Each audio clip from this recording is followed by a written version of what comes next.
pumunta naman tayo dun sa gamot. No? Di umanong gamot ang ibinigay na reward.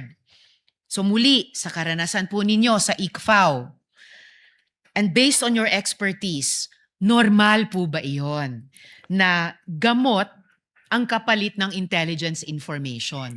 Hindi po siya normal po, Your Honor. Hindi normal.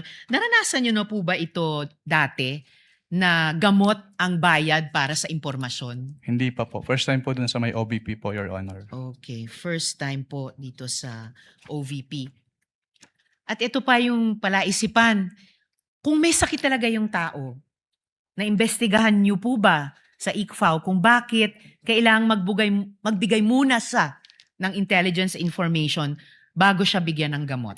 Hindi po, Your Honor. Hindi nyo naimbestigahan. So bilang auditor, ito po ba ay ifa-file sa ilalim ng pabuya o sa ilalim ng ayuda? Pwede po kasing tingnan yan. Kasi since document-based po kami, pwede po siyang tingnan as payment of rewards, pero pwede rin po siyang tingnan as provision of medicine. So pwede rin tignan as provision of medicine. So pwede rin siyang tignan na ayuda. Kung Hindi yun po yung pabuya. ibig sabihin ng provision of medicine, pwede rin po. Pwede rin. So kasi, paano yun? Yung mga informant po ba, most of the time, may sakit? I wouldn't know po. Natanong nyo ba kung ang gamot na yan ay para saan? Hika ba? Alta presyon ba? Diabetes ba? Hindi po. Hindi rin. And ayon po dito, si Mary Grace Piatos, ayon sa isang acknowledgement receipt, si Mary Grace Piatos ay nakatanggap ng 70,000 pesos worth ng gamot bilang pabuya. Ano po ba yung sakit niya? Hindi ko po malalaman since wala naman po dun sa document po na sinamit. Kindly wind up.